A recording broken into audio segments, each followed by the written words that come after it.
ხელვაჩაურის საკრებულოს სხდომა აზრთა სხვადასხვაობისა და ხმამაღალი შენიშვნების ფონზე მიმდინარეობდა. სხდომაზე მთავარ საკითხს 2013 წლის მესამე კვარტლის ბიუჯეტის შესრულება წარმოადგენდა. 2013 წლის ხელვაჩაურის ადგილობრივი ბიუჯეტის სამი კვარტლის შემოსულობები სულ 6.784.008 ლარს შეადგენდა. ფაქტიური შემოსავლები კი 6.200.060 ლარით განისაზღვრა. საკრებულოს წევრთა შენიშვნები განახორციელებელ ინფრასტრუქტურულ პროექტებსაც ეხებოდა, რომელთა უმეტესობა აჭარის სოფლებში 2013 წლის მეორე კვარტალში დაიწყო და ძირითადი ნაწილი ჯერ კიდევ განახორციელებელია.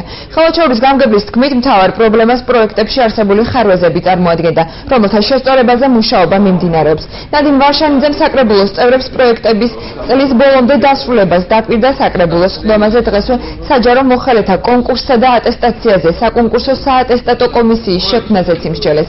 დეტალებს სიუჟეტიდან შეიტყობთ.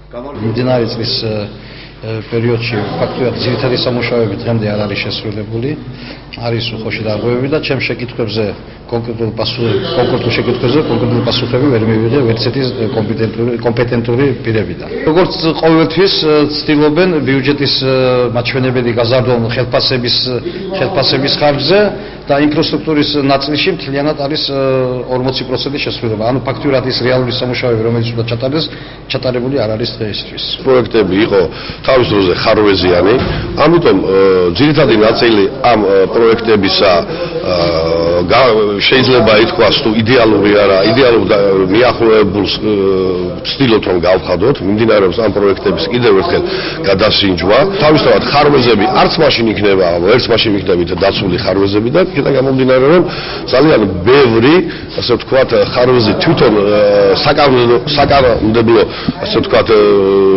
დონეზე არის გადასაწყვეტი.